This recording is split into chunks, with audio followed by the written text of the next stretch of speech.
नमस्कार मित्रों, जैसा कि हम लोग भारत के इतिहास विषय के अंतर्गत ऑब्जेक्टिव टाइप प्रश्नोत्तर सीरीज प्रारंभ किए हैं। अब तक भाग 11 तक के अंतर्गत भारत पर इस्लामिक आक्रमण से लेकर संपूर्ण दिल्ली सल्तनत, विजयनगर, बहमनी साम्राज्य और भारत में हुए भक्ति एवं सूफी आंदोलन के विषय में प्रश्नों को हल कर लिए हैं। आज हम लोग मुगल वंश के संस्थापक बाबर के विषय में अध्ययन करेंगे। तो यदि आप चैनल पर नए हैं तो चैनल को study by Birendra sir channel को लाइक, शेयर और सब्सक्राइब करना न भूलें। तो आइए बिना देर किए शुरू करते हैं।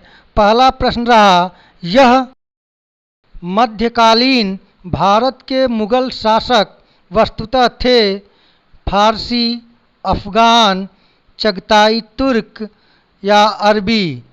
सही उत्तर है ऑप्शन सी, चगताई तुर्क। मध्यकालीन भारत के जो मुगल शासक थे वस्तुतः वे चगताई तुर्क नामक शाखा से संबंधित थे, अतः वे चगताई तुर्क कहलाते हैं। दूसरा प्रश्न है किस मुगल शासक ने भारत में ऑटोमन युद्ध अर्थात तुलुगमा युद्ध पद्धति को अपनाया? अकबर, शाहजहां, बाबर, जहांगीर। सही उत्तर है ऑप्शन सी, बाबर।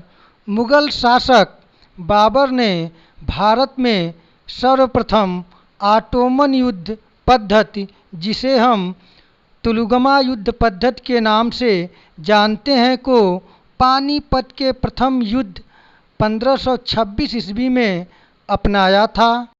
तीसरा प्रश्न है इनमें से किसने बाबर को सर-ए-पुल के युद्ध में पराजित किया था?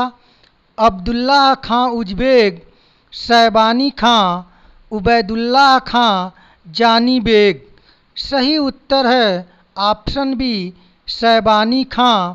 शैबानी खां ने 1501 ईस्वी में सर-ए-पुल के युद्ध में बाबर को पराजित कर दिया और मध्य एशिया से खदेड़ दिया। इसी युद्ध में उज़्बेकों की युद्ध नीति तुलुगमा पद्धति का प्रयोग शैबानी खां ने बाबर के विरुद्ध किया था और बाबर ने इसी युद्ध पद्धति का प्रयोग पानीपत के प्रथम युद्ध 1526 ईस्वी में अपनाया और इब्राहिम लोदी को पराजित कर भारत में मुगल साम्राज्य की नींव डाली। चौथा प्रश्न है पानीपत के प्रथम युद्ध में बाबर की जीत का मुख्य कारण क्या था? उसकी घुड़सवार सेना, उसकी सैन्य कुशलता, इब्राहिम लोदी की वीरता और अफ़गानों की आपसी फूट। सही उत्तर है ऑप्शन बी, उसकी सैन्य कुशलता। यहाँ यह भी क्वेश्चन बन सकता है कि बाबर का जन्म कब हुआ था?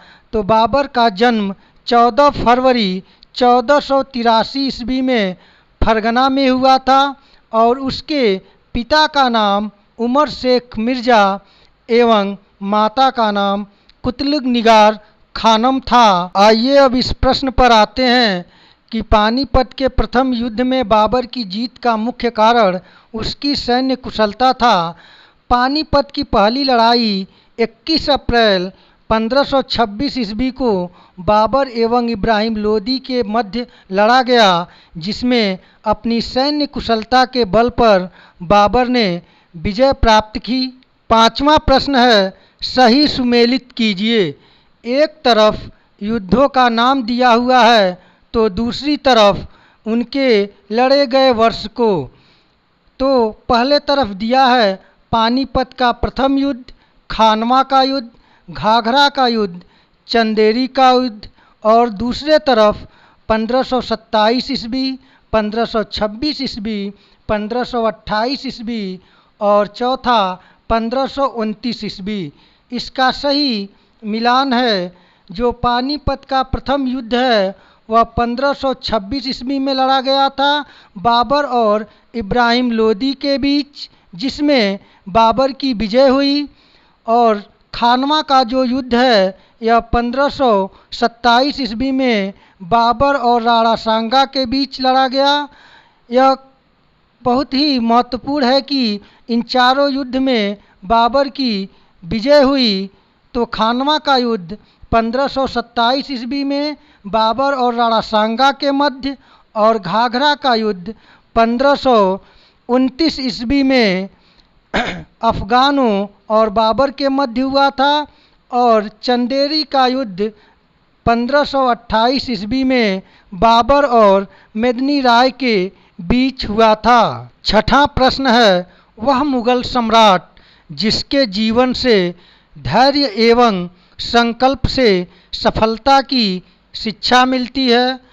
जहीरुद्दीन मोहम्मद बाबर, नसरुद्दीन मोहम्मद हुमायूं, जलालुद्दीन मोहम्मद अकबर, मुहिउद्दीन औरंगजेब। सही उत्तर है ऑप्शन ए, जहीरुद्दीन मोहम्मद बाबर। जैसा कि आप जानते ही हैं कि जहीरुद्दीन मोहम्मद बाबर के जीवन से धैर्य व संकल्प से सफलता की शिक्षा मिलती है। जैसा कि बाल्यावस्था में ही पिता का साया छिप जाने के बावजूद बाबर ने जिंदगी में कभी हिम्मत नहीं हारी, और उसने अपने छोटे से कस्बे से निकलकर भारत जैसे एक बड़े साम्राज्य या कहें भारत जैसे बड़े भूभाग पर सफलता प्राप्त किया। सातवां प्रश्न है, बाबर ने अपनी आत्मकथा बाबरनामा में किन हिंदू राज्यों का उल्लेख किया है। Option A Vijayanagar, option B Mewar, option C A और बी दोनों, और ऑप्शन डी गुजरात। सही उत्तर है ऑप्शन सी ए और बी दोनों, अर्थात विजयनगर और मेवाड़। बाबर ने अपनी आत्मकथा में जिन दो हिंदू राज्यों का उल्लेख किया है उनमें एक विजयनगर है तथा दूसरा मेवाड़। बाबर स्वयं लिखता है कि जब हम लोग काबुल में ही थे तो राणा सांगा मेवाड़ का शासक ने उपस्थित होकर उसकी ओर से निष्ठा प्रदर्शित की थी और यह निश्चय किया था कि सम्मानित बादशाह इस ओर से दिल्ली के समीप पहुंच जाए तो मैं राणा सांगा इस ओर से आगरा पर आक्रमण कर दूंगा। और दूसरा राज्य विजयनगर है जिसका राजा कृष्णदेवराय बड़ा ही प्रतापी है।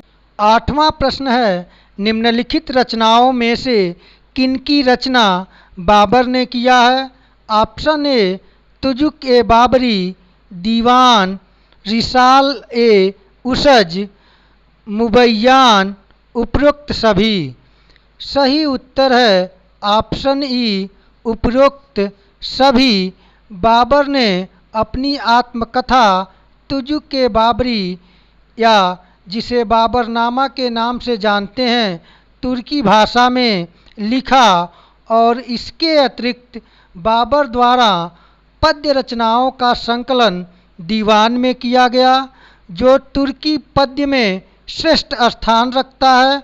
और बाबर ने पद्य में ही एक नवीन शैली मुबैयान लिखा जो मुस्लिम कानून की पुस्तक है। और बाबर की एक अन्य रचना रिसाल ए उसज, जिसे खत ए बाबरी के नाम से जाना जाता है। अतः इसमें से सभी बाबर द्वारा रचा गया है, इसलिए ऑप्शन ई सही है, उपयुक्त सभी।